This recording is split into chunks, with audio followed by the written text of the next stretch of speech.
ମୁଁ ଶ୍ରୀ ହିମାଂଶୁ ଶେଖର ରାଉତ पंचायत विद्यालय कुदमी सहकारी शिक्षक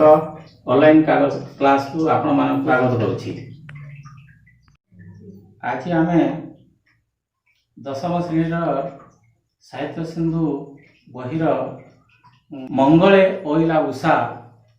पाठर दशम पंक्ति को पढ़िबा। स्वभाव कवि गंगाधर मेहर बरगढ़ जिला बरपारी जन्मग्रहण करथिले 1862 मसीहारे। से एई पाठरे किपरि भावरे सती सीता को दर्शन करिया पाई रानी उषा व्यवस्था करथिले आमे पढ़ी सारिछे। आउ आज आमे किपरि भावरे तमसा नदी को जाई अनुकंपा को सांगरे सती सीता जाइछंती एवं ताकू किपरि भावरे वर्णना करछंती आमे आज पढ़िबा। मु सेई 10 नंबर पंक्ति को गाइबी आवृत्ति करिबी। से 10 नंबर पंक्ति होछि अमृत मधुर स्वरे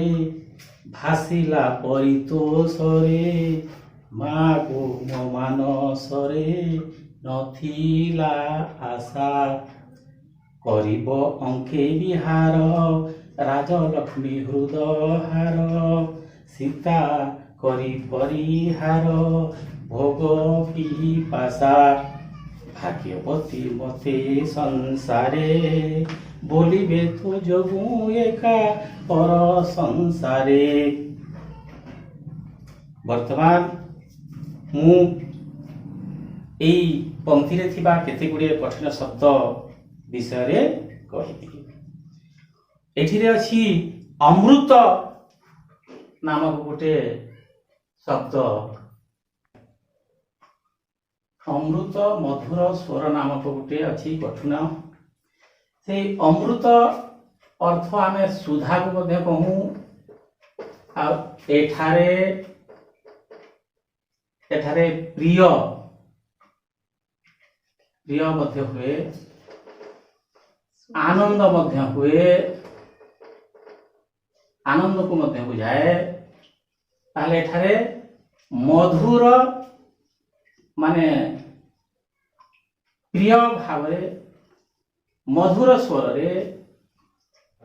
अमृत मधुर स्वरे कहले प्रिय बा खुशी से आनंद मन रे कहिछंती। भाषला अर्थ कहिला से कहिछि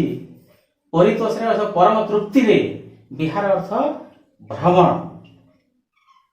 ताले हे माँ सती सीता को एठारे माँ बोली संबोधन करिछंती एवं कहिछंती जे हे माँ मो मानसरे मो मनरे मानस कहले मनरे एमिति आशा करि नथिली जे तमे दिने आसी मो नदी कूल आ मो नदी कूल तमे गाधेब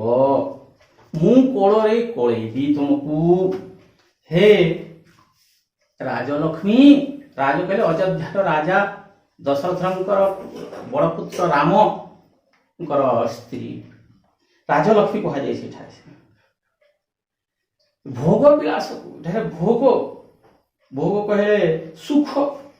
सुख को सारी राजा भगवान को छाड़ी कंटकित बन रे बुली सबू को परिहार कहे त्याग करी कष्ट पाई वाल्मीकि मुनि को आश्रम रे आसीबो दिने एवं मो कोଳରେ ମୁଁ तुमको कोळेबी बोले ମୁଁ भावी नथिबी मते एई संसार रे एई मर्त भुवन रे तमरी जोगु हे राजलक्ष्मी हे सती सीता तमरी बल रे तमरी जोगु मु संसार रे भाग्यवती बोली बोलाए मते समस्ते भाग्यवती एवं तुमरी जोगु प्रशंसा पाइबी प्रशंसा कहले प्रशंसा पद्य रूप हूँ आज आम जहाँ पढ़िले से भितर मुझे केते गुड़े प्रश्न पचारि प्रश्न गुड़िक उत्तर देव प्रथम प्रश्न हूँ तमसा एक कौन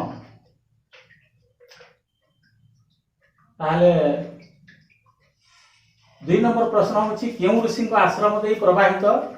होइथिला किए निजको भाग्यवती मने कले अनुकंपा किए ताले एगुड़िकर उत्तर आज आम जहाँ पढ़िले से भितर केते गुड़े प्रश्न पचारे प्रश्न उत्तर हूँ तमसा एक कौन तार उत्तर हूँ एक नदी क्यों ऋषि को आश्रम में प्रवाहित होइथिला वाल्मीकि किए निजको भाग्यवती मने कले तमसा नदी अनुकंपा किए वाल्मीकि मुनि आश्रम तपस्विनी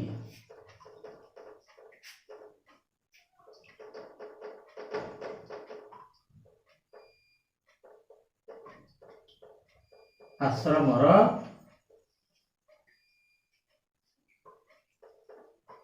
तपस्विनी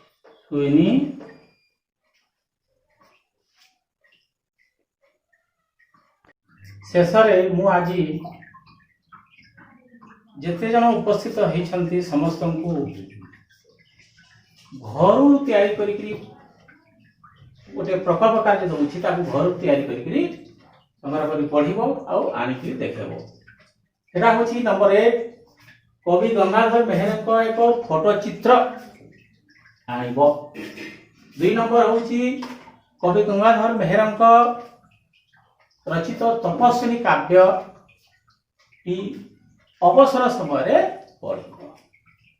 ये हूँ मोर आज अंतिम थैंक यू विश्व एक भयंकर परिस्थिति सृष्टि एणु लॉकडाउन ही लॉकडाउन सब बेले चली एणुक स्कूल को जाई पाठ पढ़ा संभव नुहे एणु समस्ते मोर आशा विश्वास अच्छी यही कार्यक्रम को सफल करने को हेले समस्ते ध्यान दे देखिबे पढ़िबे एतिके मोर आशा और विश्वास थैंक यू।